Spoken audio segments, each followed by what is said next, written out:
ঈদের জন্য কি কেনাকাটা করলাম, কোথায় থেকে করলাম সবকিছু নিয়ে থাকছে আজকের ভিডিওতে। আসসালামু আলাইকুম, সবাই কেমন আছেন?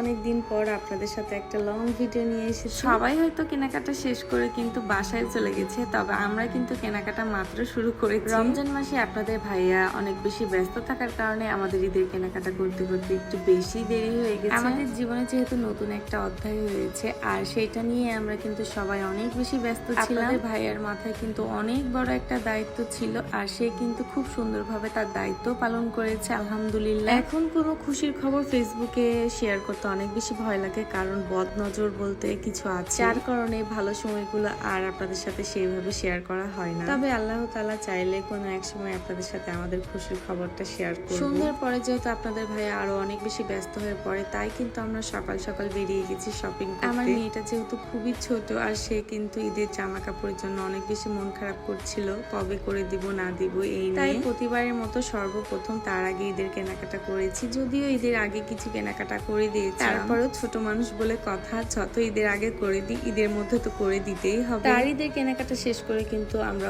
বেশ কয়েকটা শোরুম ভিজিট করেছি। অর্ক ভাইয়ার যেহেতু নতুন একটা শোরুম, তাই একটু দেখতে গিয়েছিলাম। আর সাইরার বাবার জন্য ওইখান থেকে একটা টি শার্ট নেওয়া হয়েছে। বৃষ্টি বুড়ি আপুর কিন্তু শোরুম হাই প্রোফাইল, আপনারা হয়তো সবাই চিনেন। ওইখানে গিয়েছিলাম, তবে ওইখান থেকে কোনো কিছুই নেওয়া হয়। ঈদের কেনাকাটা করলে প্রতি বছর আমার সাথে যেন এটাই হয়, ঈদের জামা কাপড়গুলো রাখার মতো যেন কাবাডে আর জায়গায় থাকে না। কাপড় বের করে অন্য জায়গায় রাখতে হয়, তারপরে নতুন কাপড়গুলোর জায়গা হয়। এমন জিনিস কার কার সাথে হয় কমেন্ট করে জানাবেন। কাপড়গুলো যে সুন্দর করে গুছিয়ে রাখবো সে জায়গাটা নাই, তাই ভাবলাম আপনাদের সাথে ঈদের কেনাকাটাগুলো একটু শেয়ার করি। আর কাবাডটাকে সুন্দর করে গুছিয়ে ফেলতে পারবো, আর নতুন জামাগুলো জায়গাও বের করতে পারবো। আমার কাবাডের অবস্থা খুবই খারাপ, খুব বেশি এলোমেলো হয়ে আছে, কারণ বেশ কিছুদিন থেকে আমি একদমই গুছাতে পারিনি। ছোটবেলাতে ঈদ আসলে অনেক বেশি আনন্দ লাগতো, অনেক বেশি ভালো লাগতো, তবে এখন আর সেই আনন্দটা কাজ করে। যাদেরকে নিয়ে আমাদের ঈদ ছিল তারাই আমাদের সাথে নেই। বাবা হারানোর পরে একটা বাবা পেয়েছিলাম, সেই বাবাও আর নেই, তাই ঈদ আসলে খুশি কম, মন খারাপটাই বেশি হয়। যাই হোক, আরং থেকে একটা বাবুর জন্য ড্রেস নেওয়া হয়েছে, আর আপন রং থেকে প্রতিবারই আমি একটা করে ড্রেস নিয়ে থাকি। ঈদের আগে কিন্তু আমি কোনোভাবেই আমার ড্রেস আপনাদেরকে দেখাবো না, শুধু কালারটা দেখাবো। যেহেতু বলেছি যে ঈদের শপিং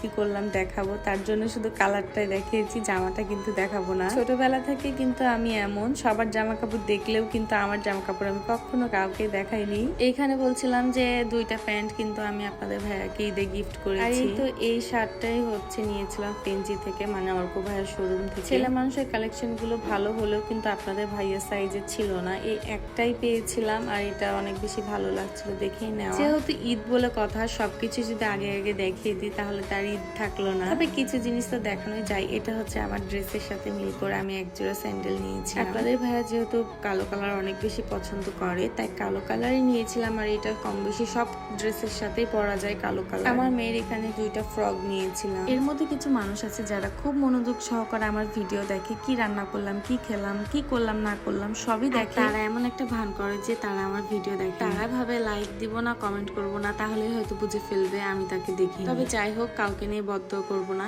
এই রমজান মাসে সবাই ভালো থাকুক, সুস্থ থাকুক, সবার ঈদ সুন্দরভাবে কাটুক, সবাইকে অগ্রিম ঈদ মোবারক। আসসালামু আলাইকুম।